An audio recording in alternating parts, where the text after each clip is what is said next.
नमस्कार, स्वागत है आपका प्रोफेशनल एस्ट्रोलॉजी पर। मैं यशराज तिवारी आज आप सभी के सम्मुख उपस्थित हुआ हूं मार्च 2025 के मासिक राशिफल को लेकर।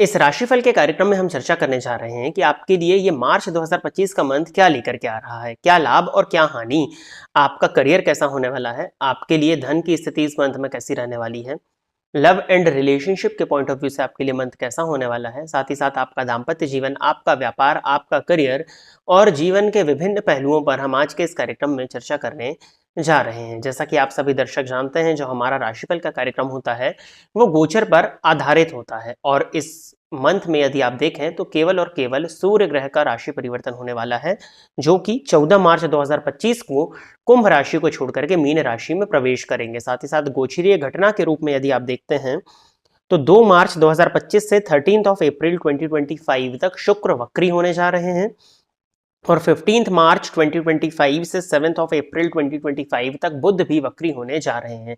तो बुध और शुक्र का वक्रत्व काल हमको मार्च के मंथ में देखने में मिलेगा, जिसके भी प्रभाव प्रत्येक जनमानस पर देखने में आएंगे, जिनको हम बारी बारी करके आज के इस राशिफल के कार्यक्रम में चर्चा करने वाले हैं। जैसा कि मैंने बताया कि जो राशिफल का कार्यक्रम होता है वो गोचर पर आधारित होता है और गोचर मौसम की तरह होता है। ये डिपेंड करता है आपकी जन्म कुंडली की प्लैनेटरी पोजीशन पर। यदि आप अपनी जन्म कुंडली का विश्लेषण पूर्ण रूप से मेरे द्वारा कराना चाहते हैं पर्सनल अपॉइंटमेंट लेकर के, तो इस वीडियो में जो नंबर दिखाई दे रहे हैं आपको, उन नंबर पर आप व्हाट्सएप के माध्यम से संपर्क करके अपनी जन्म कुंडली विश्लेषण का स्लॉट बुक कर सकते हैं। यदि आप इस कार्यक्रम को देखते हैं और इस कार्यक्रम के माध्यम से आपका कुछ भी लाभ होता है तो आप इस वीडियो को लाइक करें, साथ ही साथ इस चैनल को सब्सक्राइब करें ताकि इन फ्यूचर जो भी कंटेंट मेरे द्वारा इस चैनल पर अपलोड किया जाता है उसका नोटिफिकेशन आपको मिलता रहे।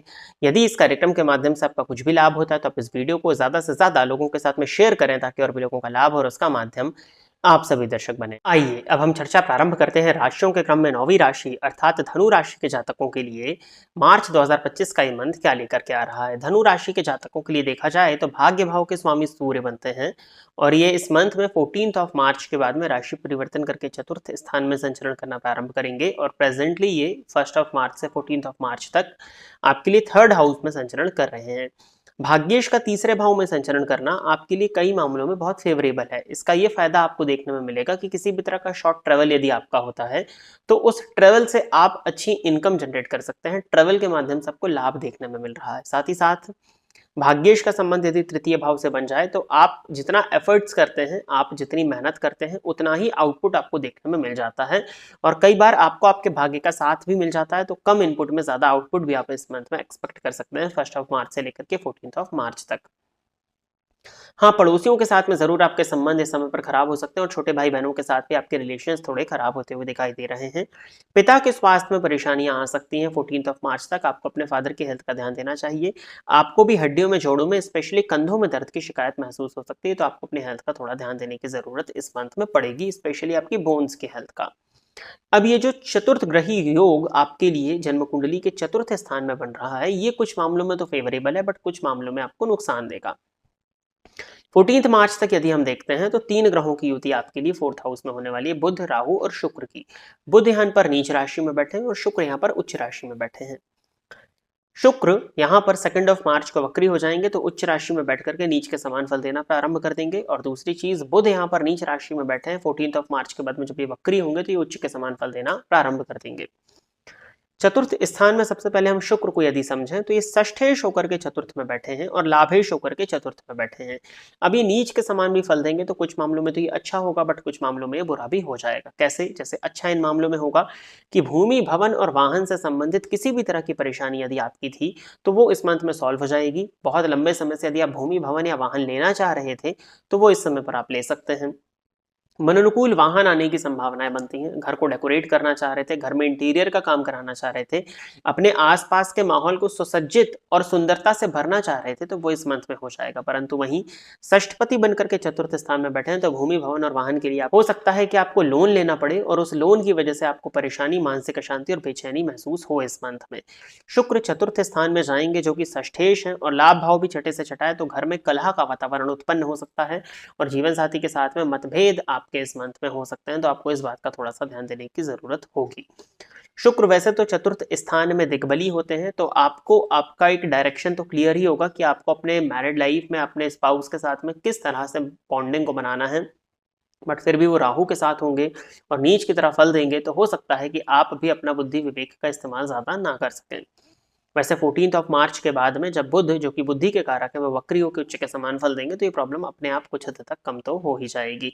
बट हाँ, इतने सारे ग्रहों का चतुर्थ स्थान में जाना ये चित्त की अशांति, मानसिक अशांति और बेचैनी को क्रिएट करता है। घर में कलह का माहौल भी क्रिएट हो सकता है, तो इसका आपको इस मंथ में ध्यान देना होगा। बुध जब आपके लिए 4th हाउस में आएंगे, तो ये इनकम के पॉइंट ऑफ व्यू से तो अच्छा ही रहेगा। पूरे ही मंथ आपको आपके करियर में ग्रोथ देखने में मिलेगी। करियर के माध्यम से ही आपको आपके कार्य क्षेत्र में जो परिवर्तन होंगे उसमें ही आपको सुख मिलेगा, और करियर की वजह से कुछ हद तक भाग दौड़ भी हो सकती है, और संभावना इस बात की है कि करियर की वजह से आपको अपने घर में समय बिताने का मौका कम मिले, या व्यस्तता इतनी रहे कि आप घर के सुखों का बहुत ज्यादा उपभोग इस समय पर ना कर पाए।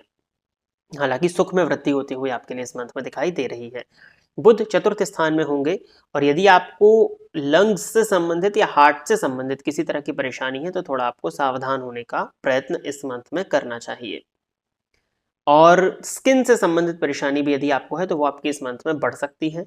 मैरिड लाइफ को लेकर के थोड़ी सी चिंताएं आपको इस मंथ में रहेंगी। ओवर पॉसेसिवनेस से बचना है, और थोड़ा सा झुक करके यदि आप रहते हैं, अपनी वाणी पर नियंत्रण रखते हैं, तो मैरिड लाइफ भी ओवरऑल एवरेज आपकी निकल जाएगी। घर में जो कलह है उसके लिए मैं आपको उपाय एंड में बता देता हूँ। बाकी जब सूर्य राशि परिवर्तन करके चतुर्थ स्थान में आएंगे, तो भाग्येश का संबंध 4th हाउस से होगा। भूमि भवन वाहन का आपको लाभ मिल ही रहा था, तो वो यथावत बना रहेगा। चतुर्थ में सूर्य आने के चलते थोड़ा सा सीने में जलन की शिकायत आप जरूर महसूस कर सकते हैं। पिता के स्वास्थ्य का ध्यान देने की जरूरत आपको इस पूरे ही मंथ पड़ने वाली है। लव लाइफ के पॉइंट ऑफ व्यू से देखा जाए, तो यदि आप अपने लव रिलेशनशिप को मैरिज में कन्वर्ट करना चाह रहे थे, तो वो इस मंथ में होता हुआ दिखाई दे रहा है। आपको अपने पेरेंट्स से स्पेशली 14 मार्च के बाद में बात कर लेनी चाहिए। मदर से बात करेंगे तो ज्यादा अच्छा होगा। मैरिड लाइफ की स्थिति मैं आपको बता चुका हूँ। संतान को लेकर के यदि किसी तरह की चिंता थी, तो उस चिंता में भी कमी आती हुई आपके लिए आने वाले समय में दिखाई दे रही है। इनकम के पॉइंट ऑफ व्यू से भी समय आपके लिए अच्छा होगा। धन लाभ की स्थिति है, धन का संचयन भी होता हुआ दिखाई दे रहा है, परंतु हो सकता है कि किसी तरह का लोन आपको इस समय पर इस मंथ में लेना पड़ जाए। करियर में भी ग्रोथ है, करियर में भी विकास है, तो करियर को लेकर के आपको बहुत ज्यादा चिंता इस मंथ में नहीं करनी है। बस मेंटल स्ट्रेस रहेगा, उसके लिए ही आपको थोड़े से उपाय करने होंगे इस मंथ में।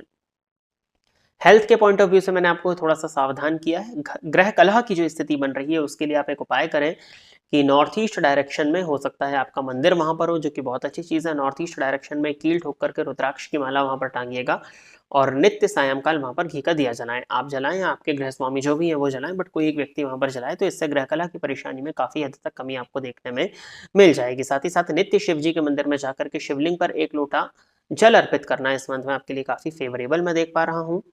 और अपनी जीवन साथी का सम्मान करना, साथ ही साथ शुक्रवार के दिन देवी मंदिर में जाकर के दर्शन करना भी आपके लिए इस मंथ में काफी बेनिफिशियल होगा। तो प्रिय दर्शकों, ये था धनु राशि के जातकों के लिए मार्च 2025 का राशिफल। आशा करता हूं कि धनु राशि के जातक मेरे द्वारा बताए गए इस राशिफल के कार्यक्रम से संतुष्ट होंगे। यदि आप इस कार्यक्रम को देखते हैं और इस कार्यक्रम के माध्यम से आपका कुछ भी लाभ होता है, तो आप इस वीडियो को लाइक करें, साथ ही साथ इस चैनल को सब्सक्राइब करें, ताकि इन फ्यूचर जो भी कंटेंट मेरे द्वारा इस चैनल पर अपलोड किया जाता है उसका नोटिफिकेशन आपको मिलता रहे। यदि इस कार्यक्रम के माध्यम से आपका कुछ भी लाभ होता है, तो आप इस वीडियो को ज़्यादा से ज़्यादा लोगों के साथ में शेयर करें, ताकि और भी लोगों का लाभ और उसका माध्यम आप सभी दर्शक बने। आज के इस कार्यक्रम में बस इतना ही रखते हैं। नमस्कार।